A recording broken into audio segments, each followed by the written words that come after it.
Cauliflower வறுவல் சுடுதண்ணியில் cut பண்ணி போட்டு 2 நிமிஷம் இது பண்ணி வச்சுக்கணும். அப்போ தான் இதில் உள்ள புழுலாம் இருந்தால் கூட இதாகிடும். கட் பண்ணி போட்டோம். கட் பண்ணி 2 நிமிஷம் அடுப்பில் வச்சு தண்ணி ஊற்றி 2 நிமிஷம் ஊற்றி எடுத்துட்டு வடச்சட்டி வச்சு கடுகு போட்டு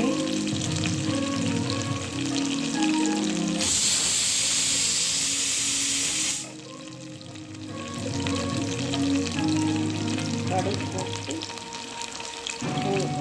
தண்ணியில் போட்டதே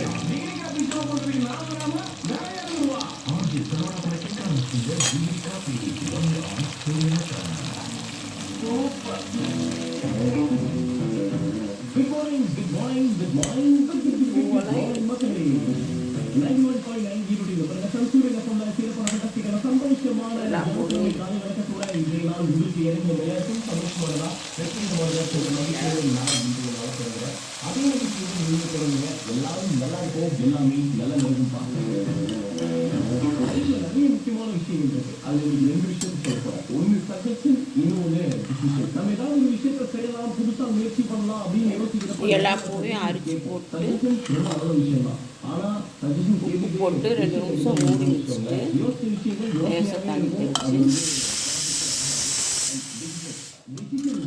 மிளகாத்தூள் போட்டு இறக்கலாம். காலிஃப்ளவர் வறுவல் ரெடி. 10 நிமிஷத்தில் சீக்கிரமாக செஞ்சிடலாம் ஃப்ரெண்ட்ஸ். செஞ்சு பாருங்கள், சூப்பராக இருக்கும். எதுவும் போடக்கூடாது.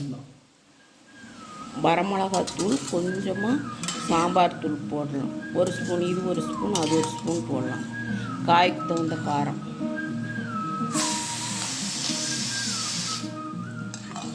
அது ஒரு 3/4 பதம் வெந்த பிறகு மிளகாத்தூளும் சாம்பார் தூளும் போடணும். இதெல்லாம் அரிச்சு இதில் போட்டோம்.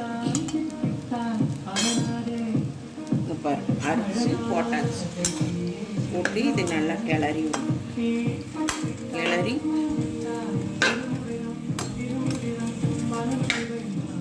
உப்பும் மஞ்சத்தூளும் போட்டு 2 நிமிஷம் அப்படியே மூடி வச்சுட்டு 3/4 பதம் வெந்த பிறகு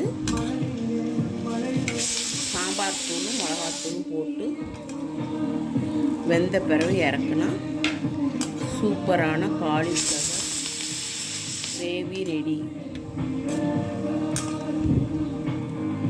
10 நிமிஷத்தில் ரெடி ஆயிரும். சீக்கிரமாக வெந்துடும். செஞ்சு பாருங்கள் ஃப்ரெண்ட்ஸ், சூப்பராக இருக்கும்.